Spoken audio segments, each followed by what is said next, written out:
ये सही है कि संविधान में इंडिया दैट इज भारत शब्द लिखा हुआ है, लेकिन वर्तमान सरकार और चाहे भारतीय जनता पार्टी के एजेंडे में इंडिया दैट इज भारत नहीं रहा है।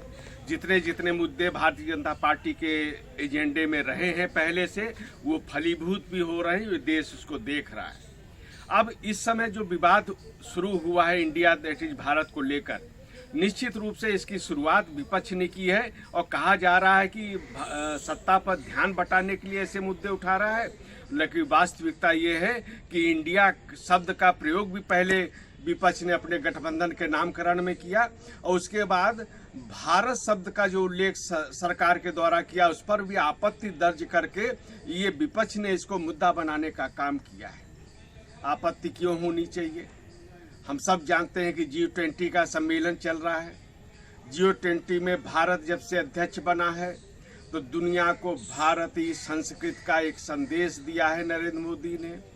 भारत का जो विरासत है उसको परिचित कराया है दुनिया से और G20 देशों में 75% से अधिक जो आबादी है और क्षेत्रफल है और GDP है 85%, ये प्रतिनिधित्व करते हैं। तो इस अगर इतने बड़े क्षेत्र में भारत का वसुधैव कुटुंबकम गूंजता है तो भारत से ही उसका बोध हो सकता है, इंडिया से उसका बोध नहीं हो सकता है। इस तथ्य को ध्यान में रखना चाहिए। राष्ट्रपति ने आमंत्रित किया G20 के प्रतिनिधियों को, उसमें लिखा गया president of Bharat. President of India लिख देते तो कोई आपत्ति नहीं थी। जब संविधान कह रहा है इंडिया दैट इज भारत तो प्रेसिडेंट ऑफ भारत लिख दिया तो इसको मुद्दा क्यों बनना चाहिए? विषय संदर्भ G20 से संबंधित था, वसुधैव कुटुंबकम से संबंधित था, तो इसलिए भारत शब्द का अगर सरकार ने जो प्रयोग किया है उसका तो अभिनंदन होना चाहिए, स्वागत होना चाहिए। दुनिया की सबसे प्राचीन सभ्यता संस्कृति का जो उद्देश्य है वो आज G20 का ध्येय वाक्य है और इसके लिए भारत शब्द का प्रयोग किया गया, तो विपक्ष को क्यों मुद्दा बनाना चाहिए था इसमें? तो ये विषय तो बिल्कुल समझ लेना चाहिए कि इस कम से कम इस G20 के संदर्भ में भारत का जो उल्लेख किया गया वो निश्चित ही भारतीय संस्कृति के प्रति एक सम्मान की अभिव्यक्ति है और उससे इस भाव को प्रदर्शित भी किया जा सकता है। अब विपक्ष की स्थिति पर विचार करिए, क्या जरूरत है इंडिया नामकरण देने की?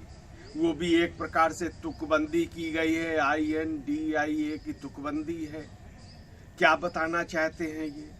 यानी अपने राजनीतिक उद्देश्य के लिए, स्वार्थ के लिए जो इंडिया शब्द का दुरुपयोग किया गया है तो इसको मुद्दा बनाने का काम भी विपक्ष ने किया है। किस प्रकार का ये संदेश भी दिया जा रहा है? इस इंडिया में जो स्थिति है उसको पूरा देश देख रहा है। नेतृत्व के मामले में बिल्कुल UPA जैसी स्थिति थी वह है, कोई नेतृत्व नहीं।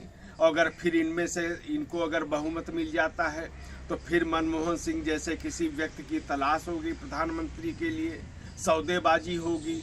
और ये जो इनका इंडिया है इसका क्या स्वरूप है? सारा कुछ तो UPA जैसा है। क्या ज़रूरत थी नाम बदलने की? और नाम बदला तो इंडिया क्यों रखा? कितने आरोप थे UPA के ऊपर, लाखों करोड़ के आरोप भ्रष्टाचार के हैं और जो आरोप पे आगे कार्रवाई हो रही है न्यायिक वो भी देश के सामने है।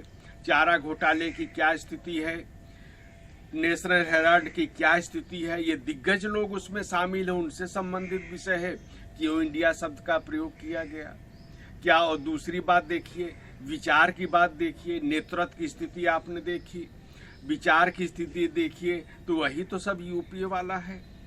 कोई हिंदू धर्म को धोखा बता रहा है, कोई हिंदू धर्म को और सनातन धर्म को समूल नष्ट करने का बिल्कुल आतंकवादी जैसा वाक्य दोहरा रहा है।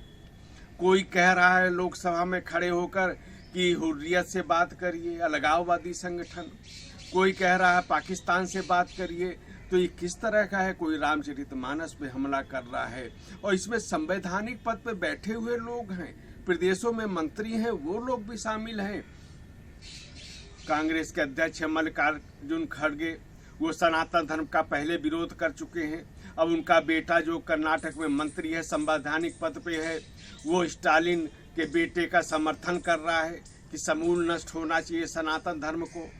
तो इस तरह की जो अभद्र टिप्पणियां करने वाले हैं, उसके बाद नामकरण किया इंडिया, ये गलत था, इसको मुद्दा बनना चाहिए था।